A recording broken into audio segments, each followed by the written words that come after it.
السلام علیکم ورحمۃ اللہ وبرکاتہ۔ نحمدہ ونصلی علی رسولہ الکریم، اما بعد فاعوذ باللہ من الشیطان الرجیم، بسم اللہ الرحمن الرحیم۔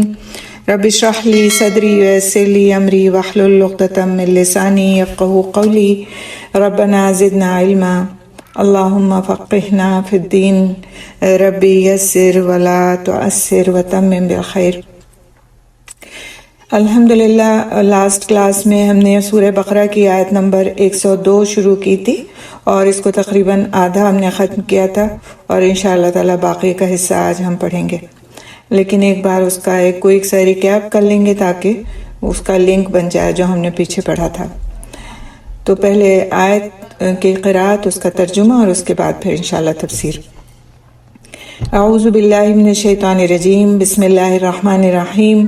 واتبعوا ما تتلو الشیاطین علی ملک سلیمان وما کفر سلیمان ولکن الشیاطین کفروا یعلمون الناس السحر وما انزل علی الملکین ببابل ہاروت وماروت وما يعلمان من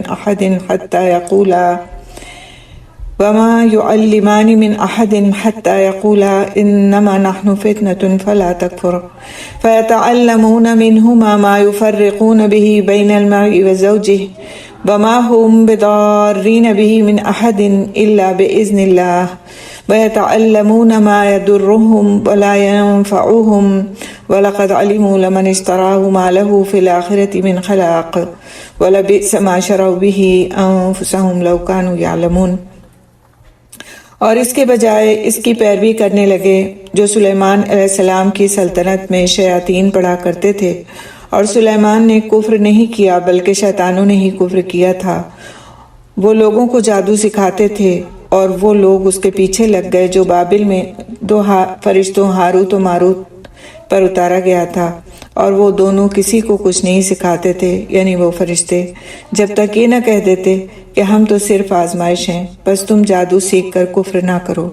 پھر بھی لوگ ان دونوں سے ایسا جادو سیکھتے جس سے مرد اور اس کی بیوی میں جدائی ڈال دیں، اور وہ اللہ کے حکم کے سوا اس سے کسی کو کچھ بھی نقصان نہیں دے سکتے تھے، اور وہ یعنی جادو سیکھتے تھے جو ان کو نقصان پہنچاتا تھا اور فائدہ نہ دیتا تھا، اور یقیناً وہ جانتے تھے کہ جس نے اس کو خریدا اس کا آخرت میں کچھ حصہ نہیں، اور یقیناً کتنا برا تھا جس کے بدلے انہوں نے اپنی جانوں کو بیچ ڈالا، کاش وہ جانتے ہوتے۔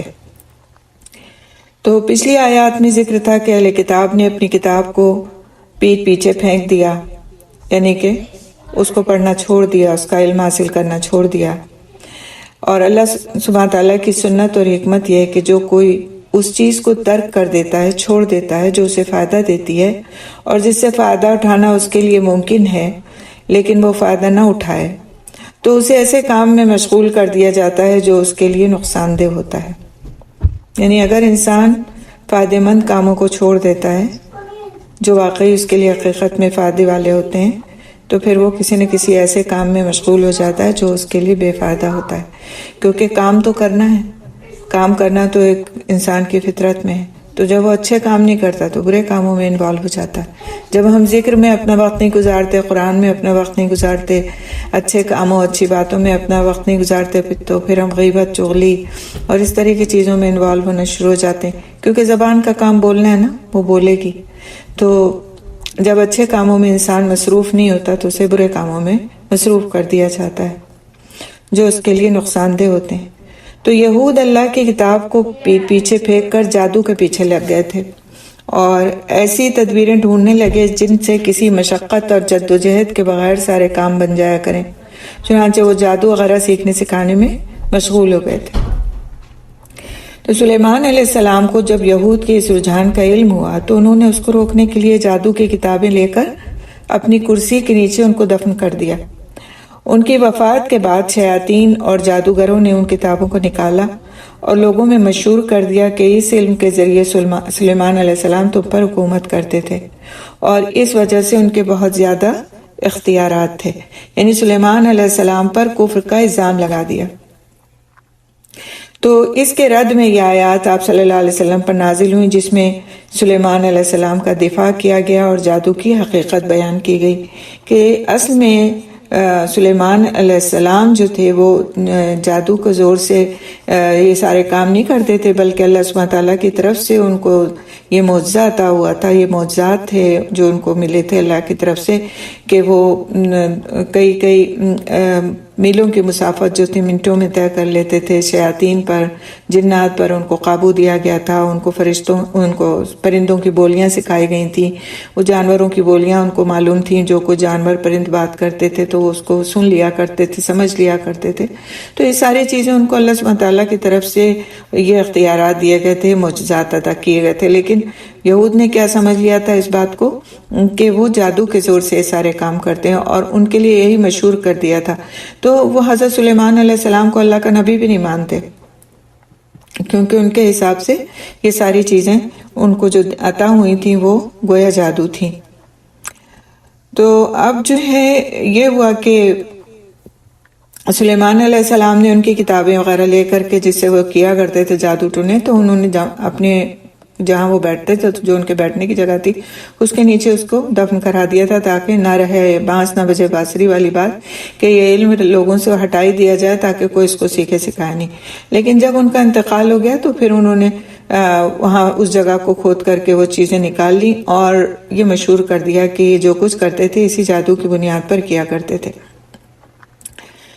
تو حالانکہ اللہ سبحانہ تعالیٰ نے سلیمان علیہ السلام کو جو معجزے عطا کیے تھے وہ جادو اور جادوگروں کی دسترس سے باہر تھے، یہ خالی ایک الزام تھا کہ انہوں نے جنات اور انسان کو جادو سے مسخر کیا ہوا تھا۔ لیکن سلیمان علیہ السلام نے کوئی کفر نہیں کیا، بلکہ ان شیاطین نے کفر کیا، کیونکہ جادو کو کفر کہا گیا، اور جو کچھ سلیمان علیہ السلام کے پاس تھا وہ اللہ تعالیٰ کا معجزہ تھا۔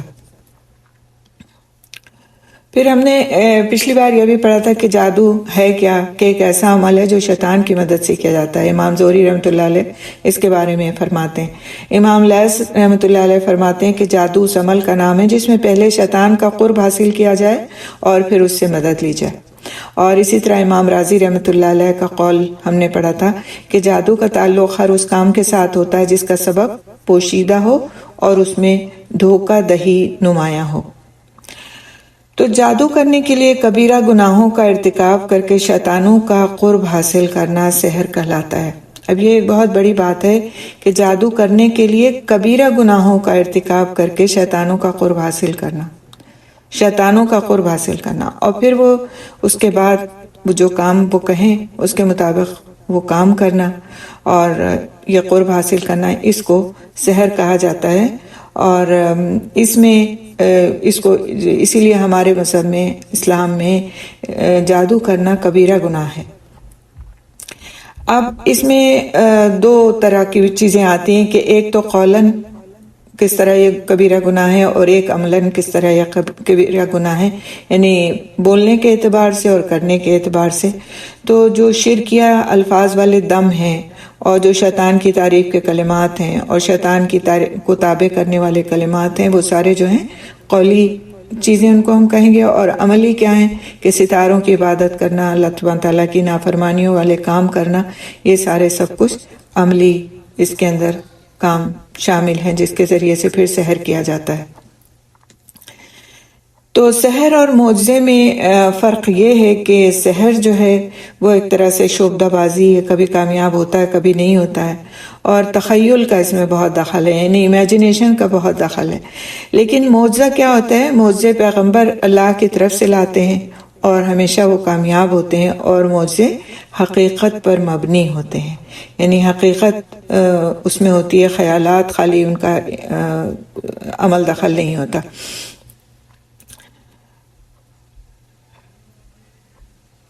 اس کے تعلق سے چیز ایک واقعہ ابھی میں نے حال میں ہی سنا، وہ آپ کے سامنے رکھوں گی انشاءاللہ، تو آپ کے لیے اور کلیئر ہو جائے گا کہ کس طرح جادو کرنے کے لیے کبیرہ گناہوں کا ارتکاب کر کے شیطانوں کا قرب حاصل کرتے ہیں، کرنا جو ہے وہ سحر کہلاتا ہے۔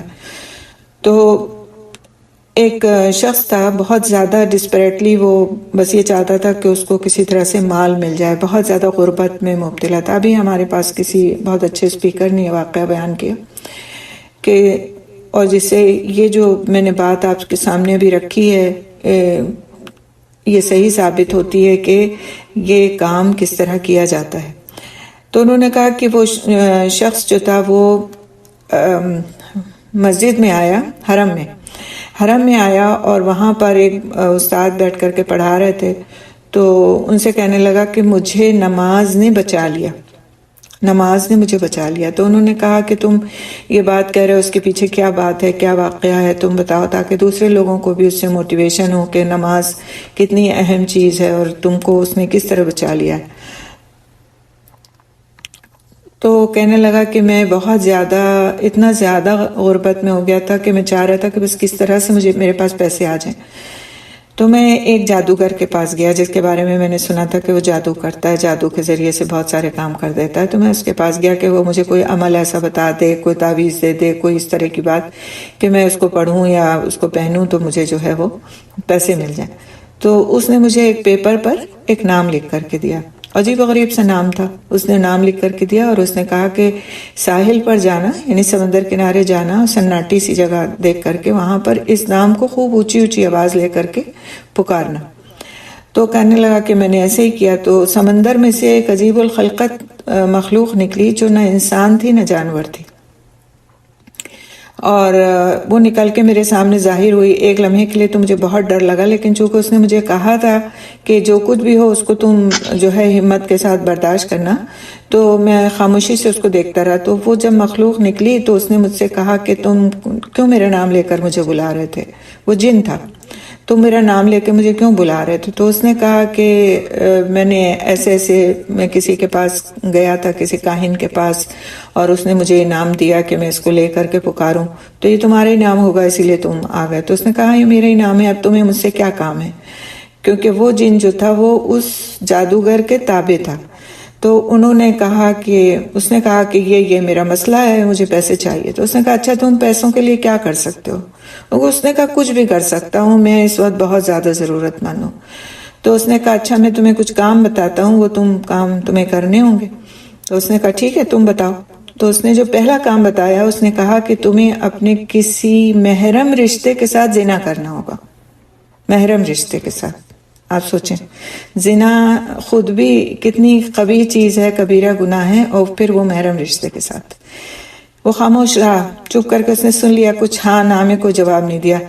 پھر دوسرا کہنے لگا کہ تمہیں جو ہے ایک جگہ پر 40 دن اور 40 راتیں گزارنی ہوں گی، اور بس تم اسی جگہ پر رہو گے، اندھیرا رکھو گے اس جگہ کے اوپر، اسی جگہ میں تم کھاؤ گے، پیو گے، واش روم سب کچھ بس تم ایک اسی لیمیٹڈ ایریا میں رہ کر کے کرو گے، اور اتنے دن تک تمہیں نہانا نہیں ہے، کچھ نہیں کرنا ہے، بس تمہیں وہاں پر رہنا ہے خالی، اور جو بھی حالات اس دوران میں تمہارے ساتھ پیش آئیں گے ان کو تمہیں برداشت کرنا ہے۔ پھر بھی وہ خاموش رہا، کچھ نہیں بولا۔ تیسری چیز اس نے کہا کہ اور 40 دن تک تم کو کوئی نماز نہیں پڑھنی ہے۔ بس جیسے ہی اس نے یہ بات کہی کہ تمہیں کوئی نماز نہیں پڑھنی ہے، اس نے کہا اس شخص نے کہ یہ نہیں ہو سکتا، کیونکہ بچپن سے اس کے والدین نے اس کو نمازوں میں بہت پکا کیا تھا کہ ہر وقت کی نماز پڑھانے کی اس کی عادت ڈالی تھی اور سب کچھ، تو ایک دم بے ساختہ اس کے منہ سے نکلا کہ یہ نہیں ہو سکتا۔ تو وہ کہتا ہے کہ جیسے ہی میں نے یہ بات کہی کہ یہ نہیں ہو سکتا، ویسے ہی وہ مخلوق جو ہے بہت بری طرح سے چیختی ہوئی سمندر میں واپس چلے گئی۔ یعنی اس کو یہ بات اتنی ناگوار ہوئی کہ اس نے اس جگہ پر اس آدمی کے سامنے رہنا بھی گوارا نہیں کیا اور فوراً واپس چلے۔ تو وہ یہی کہہ رہا تھا ان استاد سے کہ مجھے اس نماز کی پکی عادت نے بچا لیا، ورنہ شاید میں اس کے بتائے ہوئے سارے کام کر ڈالتا، میں اتنا زیادہ ڈسپریٹ تھا پیسوں کے لیے۔ تو سبحان اللہ، اب آپ یہ دیکھیں اس میں جو چیز پہ آپ کو فوکس کرنا ہے وہ یہ، ایک تو خیر نماز کی بات ہے کہ نماز کی پختگی، انسان کو جو بات کہی گئی ہے کہ ہمیں نماز گناہوں سے بچاتی ہے۔ نماز ایسی چیز ہے جو انسان کو گناہوں سے بچاتی ہے۔ اس کے جو گناہ ہوتے ہیں وہ جھڑتے ہیں، وہ تو ایک الگ ہے، اس کا اجر ہے وہ، لیکن پریکاشنری کیا کام ہوتا ہے نماز کے ذریعے سے کہ پھر آگے آنے والے جو گناہ ہوتے ہیں ان سے بھی انسان بچ رہا ہوتا ہے۔ لیکن یہاں پہ جو بات کہی گئی تھی اس کی دلیل میں میں نے یہ واقعہ آپ کو سنایا، وہ یہ تھی کہ جادو کرنے کے لیے کبیرہ گناہوں کا ارتکاب کر کے شیطانوں کا قرب حاصل کرنا سحر کہلاتا ہے۔ تو اب آپ یہ بتائیے کہ جو لوگ یہ جادو کرتے ہیں، ٹونے کرتے ہیں، سحر کرتے ہیں، وہ کس کا قرب حاصل کرتے ہیں؟ شیطانوں کا قرب حاصل کرتے ہیں۔ ایک اور واقعہ اسی سلسلے میں سناؤں گی آپ کو، کہ کیونکہ ہوتا کیا ہے کہ جو ہم جب سنتے ہیں اس طرح کے واقعات تو ان چیزوں سے پھر ہم بچنے کی کوشش کرتے ہیں، اور ان چیزوں کے قریب جانے کی بھی ہماری ہمت نہیں ہوتی، ورنہ کہ آج کل کچھ نوجوان اتنے جری ہوتے ہیں کہ وہ سوچتے ہیں کہ ہم جادو سیکھ لیں، یہ تو بڑے نفع کا سودا ہے۔ اور واقعی آج کے دور میں اتنی نفع کی بزنس ہے کہ کوئی بزنس چلے نہ چلے، لیکن جو جادو ٹونے کرتے ہیں ان کی بزنس بہت اچھی چلتی ہے، کیونکہ دنیا میں جس درجے میں اس وقت حسد اور ایک دوسرے کی کاٹ کرنا اور ایک دوسرے کو اذیت پہنچانے کا جذبہ انسانوں کے اندر پروان چڑھ رہا ہے دین سے دوری کی وجہ سے، ایسے ہی نہیں پروان چڑھا، دین سے دوری کی وجہ سے۔ اگر وہ اپنے دین سے قریب ہوں تو ان کے اندر یہ ساری چیزیں کرنے کی ہمت نہ ہو، لیکن دین سے دوری کی وجہ سے یہ حسد اور یہ دوسروں کو کا برا چاہنے کا جذبہ اتنا زیادہ پروان چڑھ رہا ہے کہ حرام کو حرام، حلال کو حلال نہیں سمجھتا انسان، اپنے آپ کو لٹا کے بھی دوسرے کو اذیت پہنچانا چاہتا ہے، اور اس کے لیے وہ مال بھی خرچ کرتا ہے، اپنی آخرت بھی برباد کرتا ہے، اور صرف اس کی تمنا کیا ہوتی ہے کہ میں کچھ ایسا کروں کہ جس سے دوسرا انسان برباد ہو جائے، دوسرے انسان کی ترقی رک جائے، دوسرے انسان کی صحت ختم ہو جائے، دوسرا انسان دنیا میں کسی کام کا نہ رہے، حالانکہ آپ کو اس سے کچھ حاصل نہیں ہو رہا۔ ابھی آپ آگے آئے گا اسی میں کہ جادو ایک ایسا عمل ہے کہ جس سے انسان کو کوئی بھی فائدہ نہیں حاصل ہوتا اپنی ذات کے لیے، وہ دوسرے کو اذیت تو پہنچا لیتا ہے لیکن اسے اپنی ذات کے لیے کچھ حاصل نہیں ہوتا سوائے آخرت میں آخرت کی بربادی کے۔ تو انشاءاللہ تعالی ابھی ہم آگے بھی اس کو پڑھیں گے۔ تو یہاں پر ایک اور واقعہ سنانا چاہوں گی جو گانے سننے سے متعلق ہے، اور جس کے لیے بھی بہت ہمیں جو ہے بہت کیئرفل رہنا چاہیے، کیونکہ جو آج کل جیسے آپ اپنی زبان میں گانا سن رہے ہیں تو آپ کی سمجھ میں آ رہا ہے کہ آپ کیا سن رہے ہیں، لیکن کوئی وہ جائز نہیں ہے، میں یہ نہیں کہہ رہی ہوں کہ وہ جائز ہے، وہ بھی ناجائز ہے، لیکن کچھ گانے ایسے ہیں جو اس وقت جیسے کہ انگلش میوزک سننے کا ہمارے ہاں بہت کریز ہو گیا، چاہے الفاظ اس کے سمجھ نہ آئیں نہ سمجھ آئیں، لیکن چونکہ وہ انگلش سانگ ہے، انگلش میوزک ہے، اور اس کو سننا جو ہے وہ ہمارا ایک اسٹیٹس سمبل بنتا چلا جا رہا ہے، تو اس کو ہمارے بچے اسپیشلی سنتے ہیں، اور چاہے ان کو سمجھ نہیں بھی آئے لیکن صرف اپنے پیئر پریشر کی وجہ سے بعض وقت سنتے ہیں، بعض وقت اپنے قابلیت کے اظہار کے لیے سنتے ہیں، اور بعض وقت اپنے آپ کو بہت ایڈوانس شو کرنے کے لیے سنتے ہیں کہ ہم کو یہ بھی سمجھ آتی ہے اور ہم یہ بھی سنتے ہیں۔ تو اس طرح کے گانوں میں کچھ شیطانک ورسز ہوتی ہیں، کچھ ایسی چیزیں کہ جس سے شیطان متوجہ ہوتا ہے ان گانے والوں کی طرف، ٹھیک ہے۔ دیکھیے شیطان اور جنوں میں بھی شیطان بھی ہیں اور جنوں میں اچھے بھی ہیں، جس طرح انسانوں میں شیطان صفت لوگ بھی ہیں اور انسانوں میں اچھے لوگ بھی ہیں، تو یہ اللہ تعالیٰ کی بنائی ہوئی مخلوق ہے، لہٰذا اس کے لیے ہمیں آبجیکشن کرنے کا کوئی حق نہیں کہ ایسا کیوں ہوتا ہے، ٹھیک ہے، ہوتا ہے کچھ چیزیں ہم انسانوں میں جو اچھے لوگ ہیں ان کو کچھ اچھی چیزیں اپنی طرف اٹریکٹ کرتی ہیں، اور جو برے لوگ ہیں ان کو بری محفلیں بری چیزیں اٹریکٹ کرتی ہیں۔ اسی طرح جنات میں کہ اگر ان کا نام لے کر کے بلایا جائے گا تو وہ اٹریکٹ ہوں گے کہ فلاں شخص جو ہے بار بار میرا نام لے رہا ہے اور گا گا کر کے میرا نام لے رہا ہے تو میں حاضر ہو جاتا ہوں، ٹھیک ہے۔ تو ایک 6-7 سال کی بچی کا یہ واقعہ ہے کہ وہ اس طرح کا کوئی گانا سیکھ گئی تھی، اس طرح کا کوئی گانا وہ سیکھ گئی تھی اور وہ گایا کرتی تھی وہ گانا۔ چند دن بعد اس کے والدین کو یہ چیز محسوس ہوئی کہ اس کے اوپر کچھ اثرات ہیں، کچھ وہ ایسی حرکتیں کرنے لگی کہ جو ان یوزول حرکتیں تھیں، تو ان کو اس کی فکر ہوئی کہ بھئی یہ کیا مسئلہ ہے اس کے ساتھ ہو رہا ہے۔ تو والدین جو تھے لے کر کے گئے کسی کے پاس کہ جو عملیات کرتے تھے، پتہ کرتے تھے کہ بھئی یہاں ان پہ کیا چیز ہے کیا نہیں، ان کے قبضے میں کچھ جنات تھے۔ تو بہرحال انہوں نے کہا کہ اس کو دیکھا تو وہ جن سے جو اس بچی کے اوپر تھا اس سے پوچھا کہ تم اتنی چھوٹی سی بچی کے اوپر تم کیوں ہو اور کیوں تم اس کو پریشان کر رہے ہو یہ وہ، تو اس نے کہا کہ یہ تو مجھے میرا نام لے کر کے بلاتی ہے تو میں آ جاتا ہوں۔ تو اس نے کہا یہ تمہارا نام لے کر کیا بلاتی ہے، اس کو کیا پتا تمہارا نام کیا ہے؟ تو اس نے کہا یہ جو فلانا گانا گاتی ہے نا اس میں میرا نام ہے، میرا نام ہے اس گانے کے اندر جو یہ گاتی ہے۔ تو جب یہ بار بار اسی کو ریپیٹ کرتی ہے تو میں سوچتا ہوں کہ میری ضرورت ہے اس کو، میں آ جاتا ہوں، اور جب میں آ جاتا ہوں تو میری یہ عادت ہے کہ میں اس کو تنگ کروں، لہٰذا میں اس کو تنگ بھی کرتا ہوں۔ تو یہ جو ہماری غفلت ہے اس کی وجہ سے ہمارے بچے کن کن چیزوں کا شکار ہو جا رہے ہیں اس کا ہمیں پتہ ہی نہیں چل رہا ہے، اور پتہ اس وقت چلتا ہے کہ جب پانی سر سے اونچا ہو جاتا ہے، اور پھر ہم سوچتے ہیں کہ یہ تو بیمار ہو گئے ہیں، یہ تو روتے بہت ہیں، یہ تو الٹے غلط حرکتیں بہت کرتے ہیں، تو انسانوں والی حرکتیں نہیں کرتے۔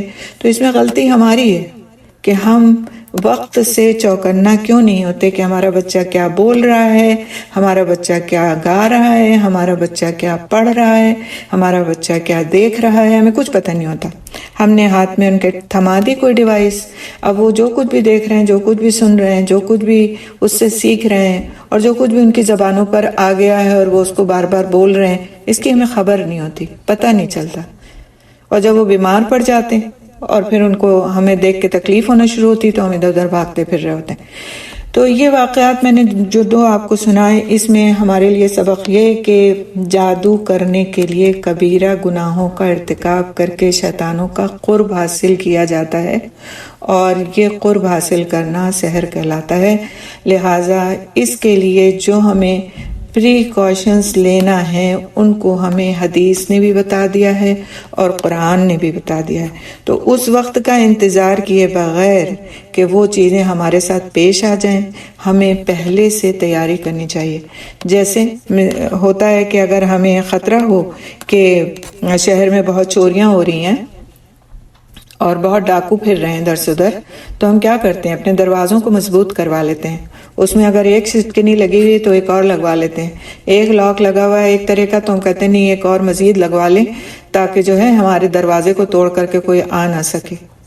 وہی کام کرنا ہے کہ اگر ہمیں یہ خطرہ ہے کہ ہمارے ساتھ اس طرح کی چیزیں پیش آ سکتی ہیں، اور جو کہ ہر ایک کے ساتھ ہے، ہر ایک کے ساتھ ہو سکتا ہے، جس دور میں ہم فتنوں کے دور میں ہم اپنی زندگی گزار رہے ہیں، تو اس میں پھر کیا کرنا ہے کہ ہمیں اپنے دروازوں کو مضبوط کرنا ہے، مزید ذکر کے ذریعے سے، نیکیوں کے ذریعے سے، اللہ تعالیٰ کی فرمانبرداری کے ذریعے سے، دعاؤں کے ذریعے سے، اور جو بھی چیزیں ہمیں بتائی گئی ہیں جادو کے توڑ کے طور پر کہ ان سے اپنے لیے حفاظت حاصل کرو، تو ان چیزوں کا اہتمام کر کے۔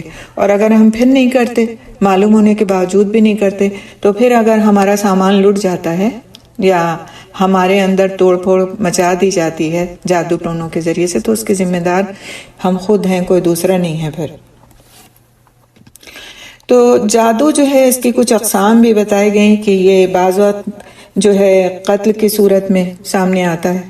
اب آپ کہیں گے کہ اللہ سبحانہ تعالیٰ کے سوا تو کوئی جان لے نہیں سکتا، تو لہٰذا یہ جان کیسے چلی جاتی ہے جادو کے ذریعے سے؟ انشاءاللہ تعالیٰ اس کو بھی ہم آگے دیکھیں گے کہ یہ کیسے چلی جاتی ہے اور کیوں۔ اور اسی طرح کبھی کبھی بیماری کے صورت میں بھی کبھی کبھی ہوتا ہے کہ انسان کے حواس میں تبدیلی آ جاتی ہے۔ حواس میں تبدیلی اس طرح کہ جیسے باقی لوگ وہ چیز نہیں دیکھ رہے ہیں، وہ شخص خالی دیکھ رہا ہے اس چیز کو، باقی لوگ وہ آوازیں نہیں سن رہے ہیں لیکن خالی وہ شخص وہ آوازیں سن رہا ہے۔ تو اس سے کیا ہے کہ عقل ایک طرح سے اس کی خلط ملط ہو جاتی ہے، عقل کا خاتمہ ہو جاتا ہے۔ پھر کبھی کبھی یہ ہوتا ہے کہ جسم، اب آپ سب لوگ اپنے اوپر ان چیزوں کو محسوس مت کرنے لگ جائیے گا، کیونکہ ہر ایک پہ جادو ٹونے نہیں ہوتے، کچھ چیزیں بیماری کی وجہ سے بھی ہوتی ہیں، لیکن اچانک سے اگر یہ چیزیں ہونے لگ جائیں تو انسان کو فکر کرنی چاہیے کہ دوا کا اثر نہیں ہو رہا ہے، ڈاکٹرز کہہ رہے ہیں رپورٹس آپ کی ساری کلیئر ہیں، اور آپ کے ساتھ اچانک سے ان میں سے کوئی بات شروع ہو گئی ہے، تو پھر اس کے لیے ہمیں احتیاط کرنی چاہیے۔ اور احتیاط کرنے کا ایک جو سب سے مؤثر طریقہ ہے وہ یہ کہ ہمیں رقیہ شرعیہ پڑھنا چاہیے اور اپنے اوپر دم کرنا چاہیے۔ رقیہ شرعیہ کیا ہے، اس کو دم کیسے کیا جائے گا، اس کا اثر کیسے ہوتا ہے، انشاءاللہ اس پر بھی ہم بات کریں گے آگے، ٹھیک ہے۔ اس آیت کے جیسے جیسے حصے آتے جائیں گے ان حصوں کے ساتھ ساتھ ہم ان باتوں کو لے کے چلتے جائیں گے انشاءاللہ۔ تو کبھی کبھی ایسا ہوتا ہے کہ جس پر جادو کیا جائے اس کا جسم یا جسم کے کچھ حصے جو ہیں وہ بے حس و حرکت ہو جائیں، یا سن محسوس ہونے لگے، یا کوئی ٹھہری ہوئی چیز ہے اس کو کوئی انسان ہلتا ہوا دیکھے، یا ہلتی ہوئی چیز کو ٹھہرا ہوا دیکھے، یا بعض وقت کیا ہوتا ہے کہ کسی شخص سے بہت زیادہ محبت یا پھر بہت زیادہ نفرت کا احساس پیدا ہو جائے، تو بسا اوقات یہ جادو کی وجہ سے ہوتا ہے۔ اب آج کیا ہے کہ آپ انسٹاگرام پہ، آپ فیس بک پہ، ہر جگہ آپ اپنی تصویریں پوسٹ کر رہے ہوتے ہیں، شادی کی تصویریں، تو گھومنے پھرنے کی تصویریں، تو ملنے ملانے کی تصویریں، ہر جگہ تصویریں، اور اس جادو ٹونے کے عمل میں تصویر کا بہت زیادہ دخل ہے کہ جادوگر جو ہے وہ تصویر کو سامنے رکھ کر یا تخیل میں لا کر کے، امیجنیشن میں لا کے وہ جادو کرتا ہے۔ اور ایک آئرش عورت تھی جو جادو کرتی تھی، تو اس نے بات کہی کہ مجھے سب سے زیادہ دقت پیش آتی ہے مسلمانوں کے اوپر، اگر کوئی بھی مجھے جادو کرنا ہوتا ہے تو مجھے بہت دقت پیش آتی ہے، کیونکہ جب میں ان کا کوئی تصور لاتی ہوں اپنے ذہن میں، ان کی کوئی جس کے لیے مجھے جادو کرنے کے لیے کہا گیا ہوتا ہے، اس کو امیجن کرنا چاہتی ہوں، تو مجھے ایسا لگتا ہے کہ ایک گنبد ہے اور اس میں وہ شکل جو ہے وہ بند ہو جاتی ہے، ایک ایسا کور ہوتا ہے جو اس کے اوپر ڈھک جاتا ہے، اور میں اس کو تخیل میں نہیں لا پاتی ہوں۔ تو اصل میں کیا بات ہے کہ مسلمان اللہ کے ذکر کے ذریعے سے، اللہ تعالیٰ کی عبادت کے ذریعے سے اپنے لیے پروٹیکشن کر لیتا ہے۔ اللہ سبحانہ تعالیٰ پروٹیکشن کرتے ہیں اس کا فرشتوں کے ذریعے سے۔ ایسے شخص کا جو نماز پڑھتا ہے، وہ فرشتے ہمیں دکھائی نہیں دیتے، لیکن اللہ کا وعدہ ہے کہ جو نماز پڑھے گا، جو صبح شام کے اذکار کرے گا، ان سب کے لیے اللہ سبحانہ تعالیٰ فرشتوں سے ان کی حفاظت فرمائیں گے۔ تو چونکہ ہمارے یقین کمزور ہیں، اس لیے ہمارا یقین ان پہ جمتا نہیں کہ فرشتے ہمارے ساتھ ساتھ ہیں، حالانکہ فرشتے اللہ سبحانہ تعالیٰ کی طرف سے بھیجے جانے والے وہ حفاظت کے فرشتے جو یہ اعمال لوگ کرتے ہیں ان کے ساتھ ہوتے ہیں اور ان کی حفاظت کرتے ہیں۔ تو اب آپ یہ دیکھیں کہ غیر مسلم انسان جو جادو ٹونا کر رہا ہے، اس کو بھی اس چیز کا احساس ہے کہ وہ ان لوگوں پر جادو نہیں کر سکتا کہ جو ان مسلمان ہیں، اور یعنی ایسے مسلمان کے جو اپنے لیے پروٹیکشن کا اہتمام کرتے ہیں اور ان کی پروٹیکشن فرشتوں کے ذریعے ہو رہی، لہٰذا اس کو دقت پیش آتی ہے کہ وہ ایسے لوگوں کے اوپر جادو ٹونا کر سکے۔ ہماری ایک بہت اچھی ریورڈ بہن بھی ہیں جنہوں نے آپ کے ساتھ ایک بار ٹاک بھی کی تھی، اور انہوں نے بھی اس چیز کو کہا کہ جب ان کے اوپر جادو ٹونا کیا گیا تو وہ جو جن ان کے اوپر ان کو ستانے کے لیے بھیجا جاتا تھا، وہ یہی بات کہتا تھا کہ میں اس کو نہیں ستا سکتا کیونکہ یہ آیت الکرسی، اس کو تو آیت الکرسی نہیں پتا تھا کہ آیت الکرسی کیا چیز ہے، بہرحال یہ کچھ پڑھتی ہے جس کی وجہ سے اس تک میں پہنچ نہیں پاتا ہوں۔ تو وہ بتاتی تھی کہ میں آیت الکرسی میں نے سیکھ لی تھی اور میں آیت الکرسی پڑھتی تھی اور اپنے اوپر دم کرتی تھی، کیونکہ مجھے اندازہ تھا کہ میرے اوپر جادو کیا جا رہا ہے تاکہ میں واپس اپنے مذہب میں پلٹ آؤں۔ تو یہ چیزیں ایسی ہیں کہ ان کا تعلق ہمارے یقین سے ہے، اور اگر یقین نہیں ہے، ہمیں کسی بات پر یقینی نہیں ہے، ہر چیز کو ہم کہتے ہیں لاجک نہیں ہے بنتی اس کا تو ہم کو سمجھ میں نہیں آتا کہ یہ کیسے ہو سکتا ہے، تو پھر تو ہمارا پھر جو حشر ہونا ہے وہ اللہ بہتر جان سکتا ہے کہ کیا ہوگا۔ لیکن جن چیزوں کو ہمیں قرآن میں بتا دیا گیا، جن چیزوں کو ہم کو حدیث میں بتا دیا گیا، جن کی حقیقت ثابت کر دی گئی، جن کے لیے ہم کو تعلیمات دے دی گئیں، تو پھر ہمیں ان کے اوپر غور و فکر کرنا بھی چاہیے اور عمل بھی کرنا چاہیے۔ ٹھیک ہے، آگے ہم چلتے ہیں، تھوڑا سا ہم دیکھتے ہیں کہ اور آگے کیا بات کہی گئی۔ تو اس سے آگے یہ بات تھی کہ وما انزل علی الملکین ببابل ہاروت ماروت وما انزل،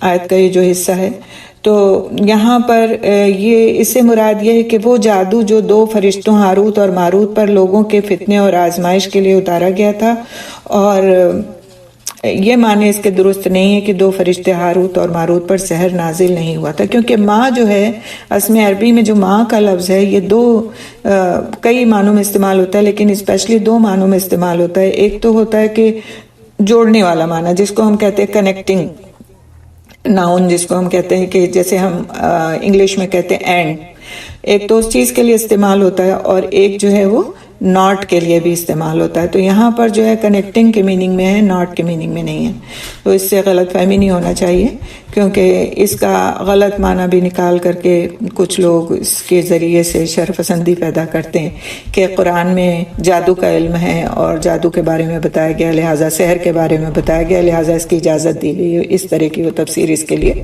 کرتے ہیں، جو کہ غلط ہے۔ آگے پھر یہ کہ وَمَا يُعَلِّمَانِ مِنْ أَحَدٍ حَتَّى يَقُولَا إِنَّمَا نَحْنُ فِتْنَةٌ فَلَا تَكْفُرْ۔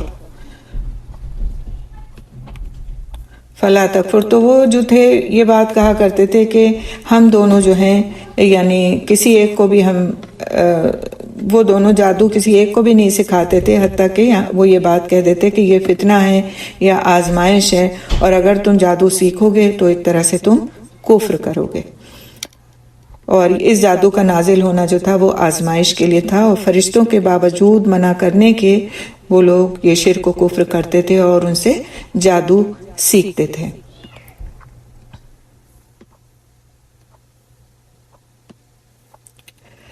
تو یہاں تک ہم نے الحمدللہ لاسٹ ٹائم پڑھا تھا، اس سے آگے ہم چلتے ہیں انشاءاللہ۔ فَيَتَعَلَّمُونَ مِنْهُمَا مَا يُفَرِّقُونَ بِهِ بَيْنَ الْمَرْءِ وَزَوْجِهِ، وہ ان دونوں فرشتوں سے ایسا جادو سیکھ لیتے تھے جس کے ساتھ وہ تفریق ڈال دیتے تھے۔ کس کے ساتھ کس میں تفریق ڈالتے تھے؟ بین المرء وزوجہ، بیوی کو شوہر سے اور شوہر کو بیوی سے پھیر دینا، یعنی سحر تفریق وہ کرتے تھے۔ سحر تفریق یا سحر الصرف، یہ دونوں ایک ہی سحر کے نام ہیں، ایک ہی جادو کے دو نام ہیں، یعنی وہ دونوں فرشتوں سے اس طرح کا جادو سیکھتے جس کے ذریعے سے وہ شوہر اور بیوی کو الگ کر سکیں، ان کے بیچ جدائی ڈال سکیں۔ تو شیطان کے جو لشکر ہیں جب لوگوں میں فتنہ ڈالنے جاتے ہیں تو جب وہ واپس آتے ہیں اپنے ہیڈ کے پاس تو ان میں سے ایک آتا ہے، کہتا ہے کہ میں نے اس طرح کیا، تو شیطان کہتا ہے تو نے کوئی بڑا کام سر انجام نہیں دیا۔ جیسے کوئی کہتا ہے میں نے فلانی برائی ڈالی لوگوں میں، تو کہتا ہے تو نے کوئی بہت بڑا کام نہیں کیا۔ پھر ایک اور آتا ہے، کہتا ہے کہ میں نے فلاں آدمی کو اس وقت تک نہیں چھوڑا جب تک اس کے اور اس کی بیوی کے درمیان جدائی نہیں ڈلوا دی۔ اس پر شیطان اسے اپنے قریب کر کے کہتا ہے ہاں تو اچھا ہے، پھر وہ اسے اپنے ساتھ چمٹا لیتا ہے۔ صحیح مسلم کی روایت ہے یہ، یعنی کہ شیطان کے نزدیک بڑی برائی، بڑا فتنہ کیا ہے کہ شوہر اور بیوی کو ایک دوسرے سے جدا کر دیا جائے، اور اس کام کے لیے جادو کیا جائے، ٹونا کیا جائے، اس کام کے لیے چاہے لاکھوں خرچ ہو جائیں، کر دیے جائیں، تاکہ ایک شوہر اور ایک بیوی ایک دوسرے سے نفرت کرنے لگ جائیں، ایک دوسرے کے ساتھ اچھی زندگی نہ گزار سکیں، ایک گھر ٹوٹ جائے۔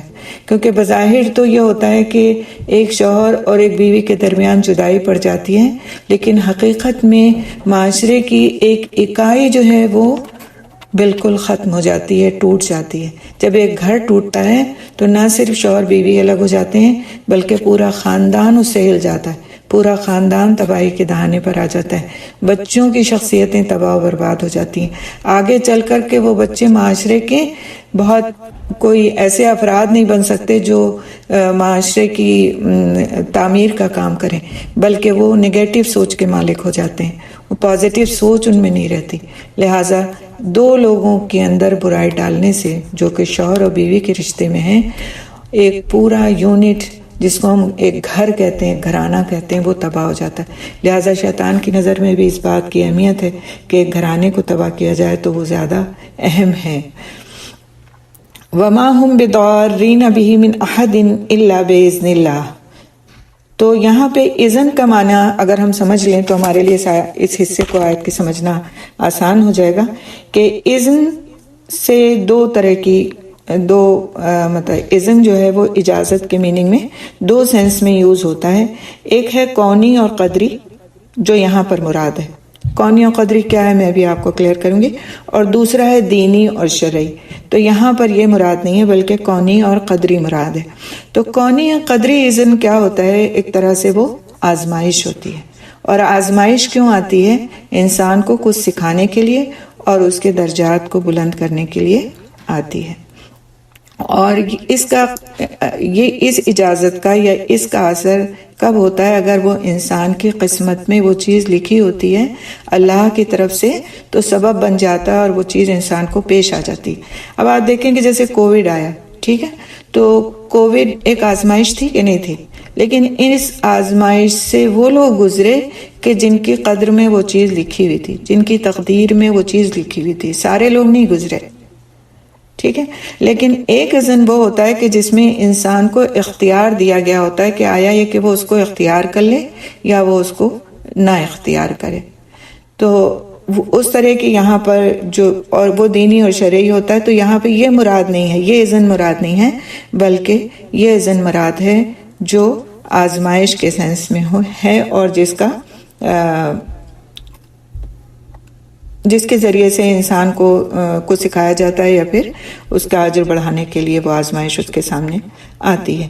تو یہ جو اسباب ہیں ان کے ہونے کے باوجود اگر اللہ کا اذن نہ ہو تو ان اسباب سے کوئی فائدہ نہیں پہنچتا۔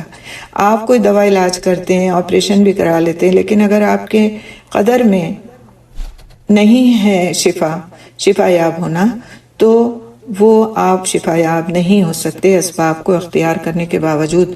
اور بعض وقت سارے لوگ مبتلا ہو جاتے ہیں ایک بیماری میں، سب کو نزلہ زکام ہو رہا ہوتا ہے، کچھ بیماری پھیلی ہوئی ہوتی، سب کو ہوتی، آپ بچ جاتے ہیں۔ تو اس میں آپ کی کوئی کمال کی بات نہیں ہے، اسباب ہوتے ہوئے اللہ سبحانہ تعالیٰ نے آپ کے لیے ان اسباب کو متحرک نہیں کیا کہ آپ اس سے متاثر ہوتے، لہٰذا آپ بچ گئے۔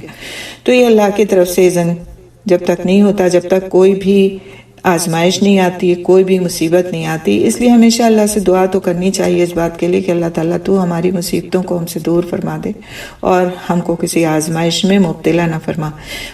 ضرور ہے یہ بات کہ آزمائش سکھانے کے لیے آتی ہے، آزمائش سے درجات بلند ہوتے ہیں۔ جب آزمائش آ جائے تو انسان کو صبر کے ساتھ اور شکر کے ساتھ اس کو برداشت کرنا چاہیے، لیکن یہ آزمائش مانگنا ہم سے کبھی نہیں کہا گیا کہ تم آزمائش کو مانگو بھی، لہٰذا اس سے پناہ ہی مانگنا چاہیے۔ قرآن حکیم میں اللہ سبحانہ تعالیٰ فرماتے ہیں ما اصاب من مصیبت الا باذن اللہ ومن یؤمن باللہ یہد قلبہ واللہ بکل شیء علیم، سورۃ تغابن کی آیت نمبر 11 ہے۔ جو بھی مصیبت آتی ہے وہ اللہ کے اذن سے ہی آتی ہے، اور جو شخص اللہ پر ایمان لائے تو اللہ اس کے دل کو ہدایت بخشتا ہے، اور اللہ ہر چیز کو جاننے والا ہے۔ تو جادو بھی جو ہے، جادو کا اثر بھی تقدیر کا ہی حصہ ہے۔ اگر کسی کی تقدیر میں لکھا ہے کہ اس پر جادو کا اثر ہوگا تو اس کا تعلق اس کی دینداری سے نہیں ہے کہ اس پر اثر ہوا۔ دیکھیں آپ رسول اکرم صلی اللہ علیہ وسلم پر جادو کا اثر ہوا، حضرت حفصہ رضی اللہ تعالیٰ عنہ پر، حضرت عائشہ رضی اللہ تعالیٰ عنہ پر جادو کا اثر ہوا، تو یہ ایک ان کی تقدیر کا حصہ تھا، ایک آزمائش تھی۔ جیسے کہ انسان جب بیمار ہو جاتا ہے، وہی بیماری دوسرے کو نہیں ہوتی، اس کو ہو جاتی ہے، وہی کھانا دوسرے نے کھایا ہوتا، آپ نے بھی کھایا ہوتا، آپ بیمار ہو جاتے ہیں، دوسرا نہیں ہوتا۔ تو یہ جو اللہ کا اذن ہے، یعنی کہ تقدیر کے اندر وہ چیز لکھ دی گئی ہے کہ اس انسان کی اس وجہ سے آزمائش کی جائے گی، اس وجہ سے اس کی آزمائش ہوتی ہے، اور یہ تقدیر کا حصہ ہے۔ آگے ہم چلتے ہیں آیت میں وَيَتَعَلَّمُونَ مَا يَضُرُّهُمْ وَلَا يَنفَعُهُمْ، یعنی کہ وہ چیز سیکھتے تھے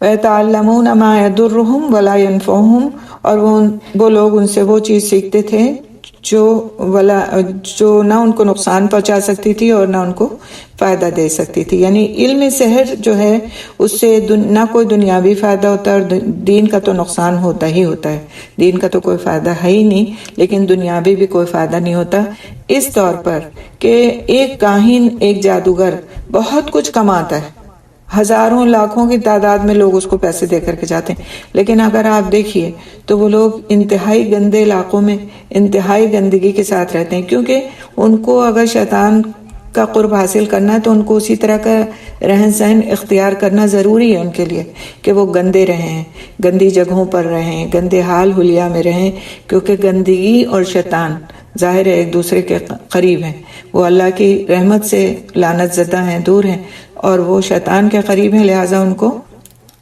اسی حال حلیہ میں رہنا ان کے لیے ضروری ہے تاکہ ان کی دکان چلتی رہے۔ تو نہ ان کو دنیاوی کوئی فائدہ ہے اور نہ دینی کوئی فائدہ ہے۔ تو یہاں پہ بات کہی گئی کہ علم سحر سیکھنے کے نتیجے میں وہ چیز سیکھتے تھے جو نہ ان کو نقصان ما یضرہم ولا ینفعہم، جو کہ ان کو نقصان دیتی تھی، ان کے نقصان کا باعث تھی، کس کے؟ ان لوگوں کے جو وہ سیکھتے تھے، جو لوگ سیکھنے کے لیے آتے تھے ہاروت ماروت سے، تو وہ ان کے نقصان کا تو باعث تھی لیکن ان کے کسی فائدے کا باعث نہیں تھی۔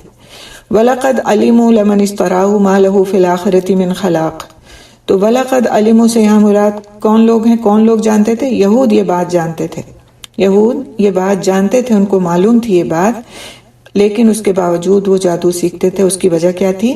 اس کی وجہ لا علمی نہیں تھی، اس کی وجہ تھی دنیا کی زندگی کو ترجیح دینا، دنیا کی زندگی کو ترجیح دیتے تھے، لہٰذا وہ کام سیکھتے تھے جس میں کوئی بھی دنیاوی فائدہ ان کے لیے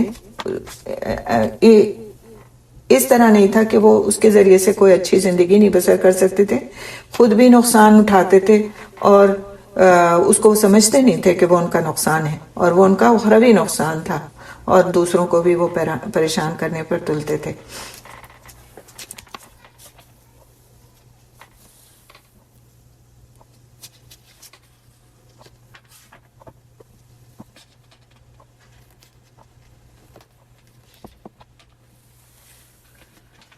تو وہ ایسا علم سیکھتے تھے جو انہیں نقصان پہنچاتا تھا اور انہیں نفع نہیں دیتا تھا۔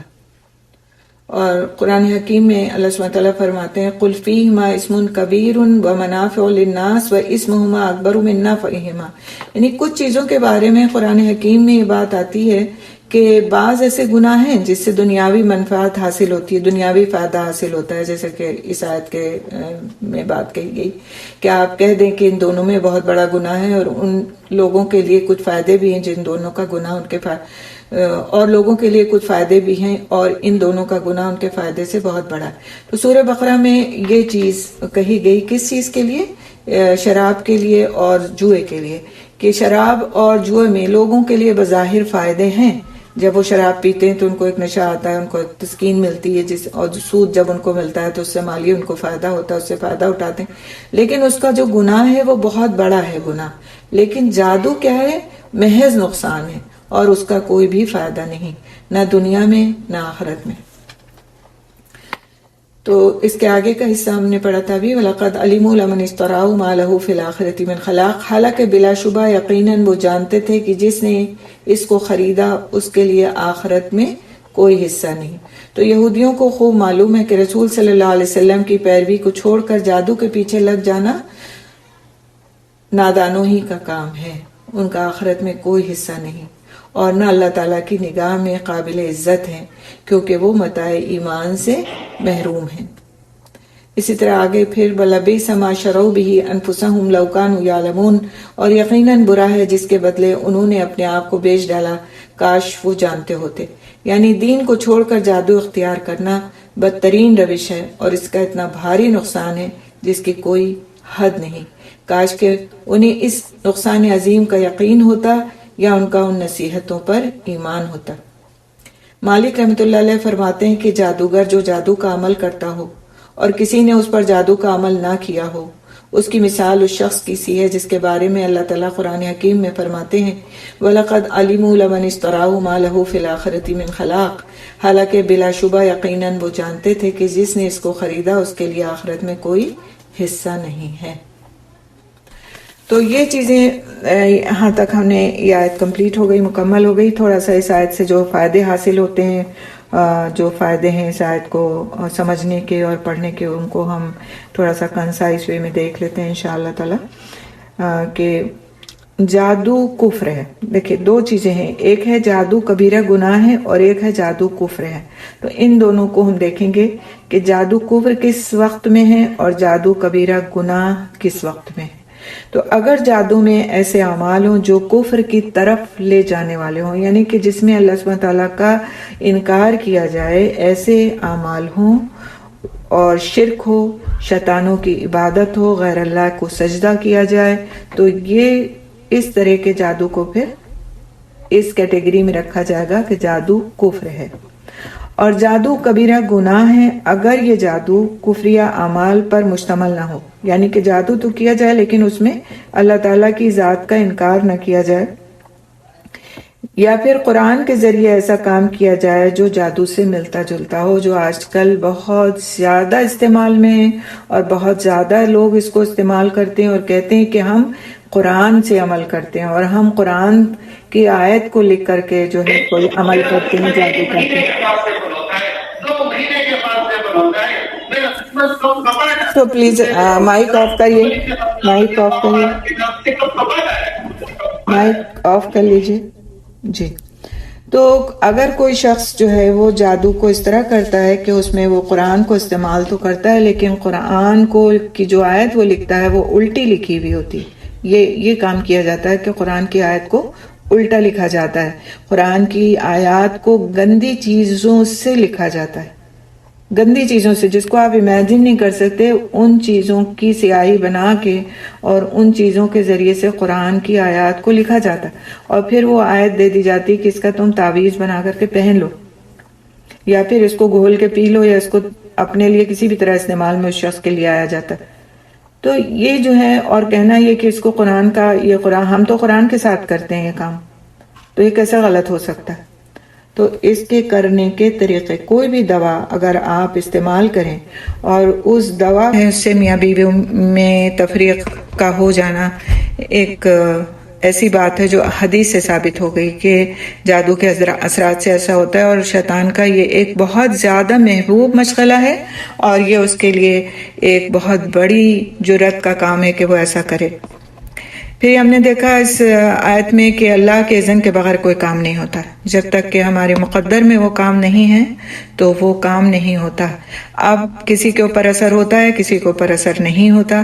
اللہ سبحانہ تعالیٰ اذکار کے باوجود، ساری احتیاطی تدابیر کے باوجود، اس کے مقدر میں وہ آزمائش لکھی ہوئی ہے تو اس پہ اثر ہو جاتا ہے۔ اور اس کا بہت دیکھیے، اللہ تعالیٰ نے ہمیں ابھی تھوڑے دن پہلے دکھا دیا کووڈ کہ ہزارہا لوگوں کو جو ہے اس طرح کووڈ ہوا کہ انہوں نے اپنے لیے ہر طرح کا پروٹیکشن لے رکھا تھا، اس کے باوجود ان کو کووڈ ہوا، اس لیے کہ ان کے قدر میں تھا، ان کے لیے وہ آزمائش مقدر کی گئی تھی۔ ان کے درجات یقیناً اللہ سبحانہ تعالیٰ نے ان کے بڑھا دیے ہوں گے، جس طرح سے وہ اس دنیا سے خصم و پریسی کے حالت میں چلے گئے۔ لیکن اسی گھر میں رہنے والے کسی دوسرے انسان کے قدر میں وہ چیز نہیں تھی، اس نے اتنے چاہے پریکاشنز بھی نہیں لیے ہوں، لیکن وہ بچا رہا۔ ہم اور آپ آج بچے ہوئے ہیں، اللہ تعالیٰ بہتر جانتا ہے ہماری قسمت میں کیا آزمائش ہے، اللہ ہم سب کو بچا کے رکھے۔ تو کچھ چیزیں قدری ہوتی ہیں تو ان کا اثر انسان کے اوپر اللہ کے حکم سے ہوتا ہے، اور اگر کچھ چیزیں ایسی ہیں کہ جن کو اثر ہماری قدر میں نہیں ہے، ہماری تقدیر میں نہیں ہے، تو وہ نہیں ہوتا۔ لہٰذا اللہ کے اذن کے بغیر کوئی کام نہیں ہوتا، اس پر ہمارا یقین ہونا چاہیے۔ پھر یہ کہ نفع کے حصول اور شر سے بچنے کے لیے ہمیں صرف اور صرف اللہ کی طرف رجوع کرنا چاہیے۔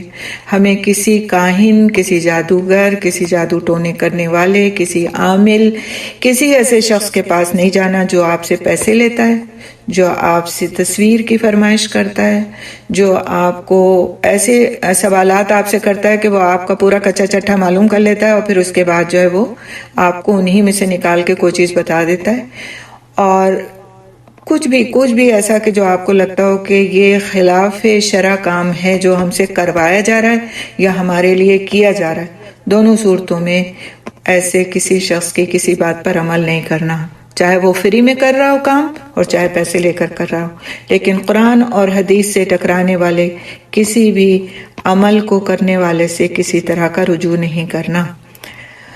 جادو سیکھنا جو ہے وہ کیا ہے؟ سراسر نقصان ہے، اور ایسے انسان کا آخرت میں کوئی حصہ نہیں ہے، کوئی حصہ نہیں ہے۔ یعنی کہ کوئی فن کے لیے سیکھتا ہے، کوئی اپنے علم میں اضافے کے لیے سیکھتا ہے، کوئی کسی پر روب جمانے کے لیے سیکھتا ہے، کوئی دنیاوی فائدہ حاصل کرنے کے لیے سیکھتا ہے، کسی بھی طرح سے اگر کوئی شخص جادو کا کوئی بھی عمل سیکھتا ہے تو وہ آخرت میں کوئی حصہ نہیں رکھتا۔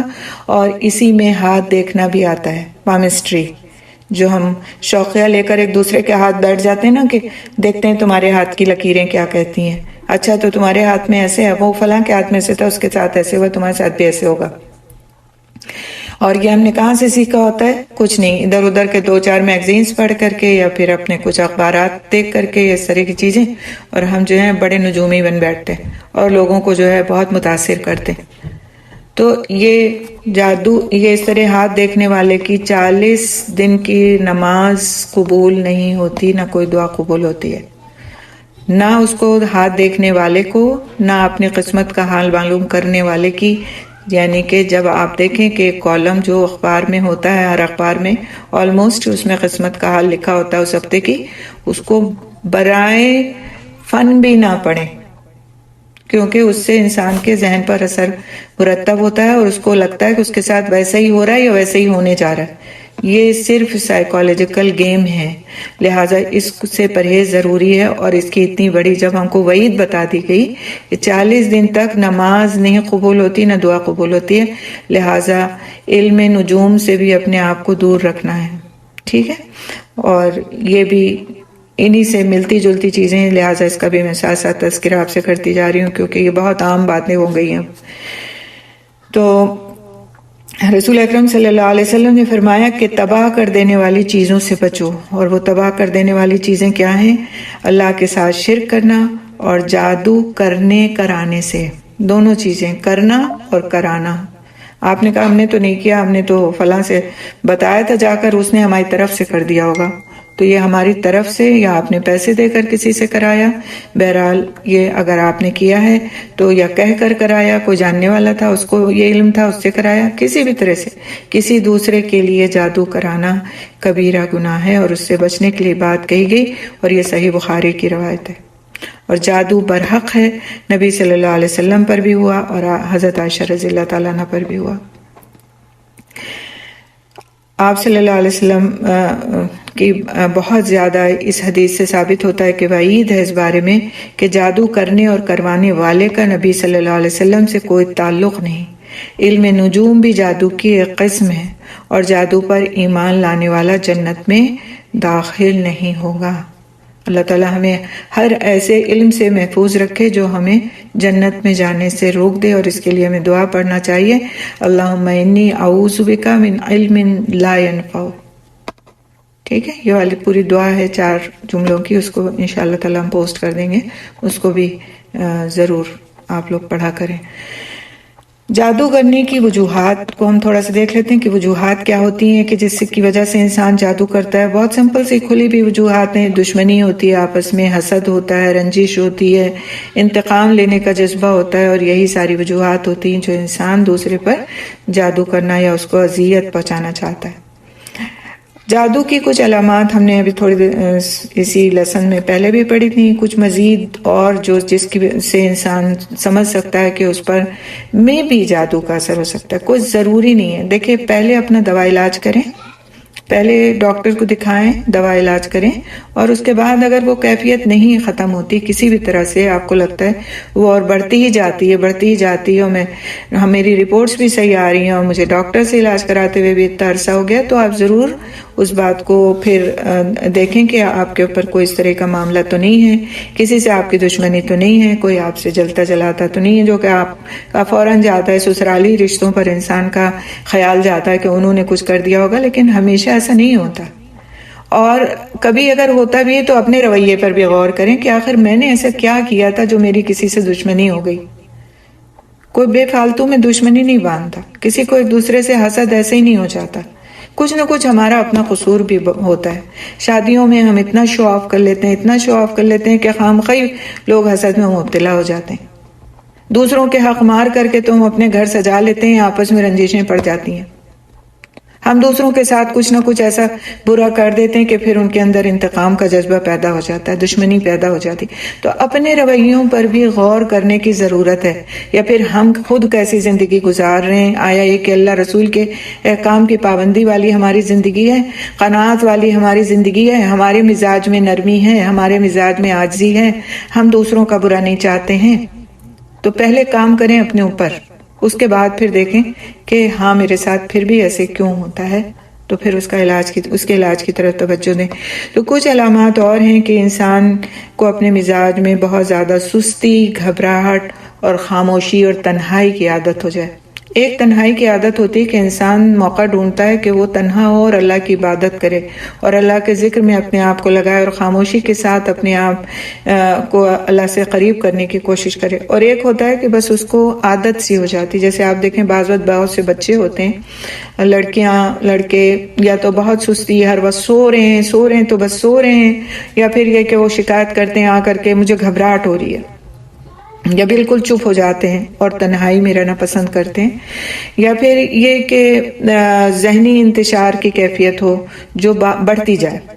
ایک ہوتا ہے ذہنی انتشار وقتی ہوتا ہے، کسی وجہ سے ذہن آپ کا الجھتا ہے کسی بات میں اور اس کے بعد پھر ٹھیک ہو جاتا ہے، لیکن ایک ہے کہ انتشار جو ہے وہ بڑھتا جائے، بظاہر کوئی اس کی وجہ بھی نہ ہو لیکن بس آپ کے دماغ میں الجھن بڑھتی چلی جائے، اور حد سے زیادہ چڑچڑاپن، وہ انتشار جو ہے کس صورت میں سامنے آئے گا کہ حد سے زیادہ انسان چڑچڑا ہو جائے گا، نہ اس کا کسی کام میں دل لگے گا، نہ نماز روزے اور عبادت میں اس کا دل لگے گا، اور اس سے اکتاہٹ محسوس ہوگی۔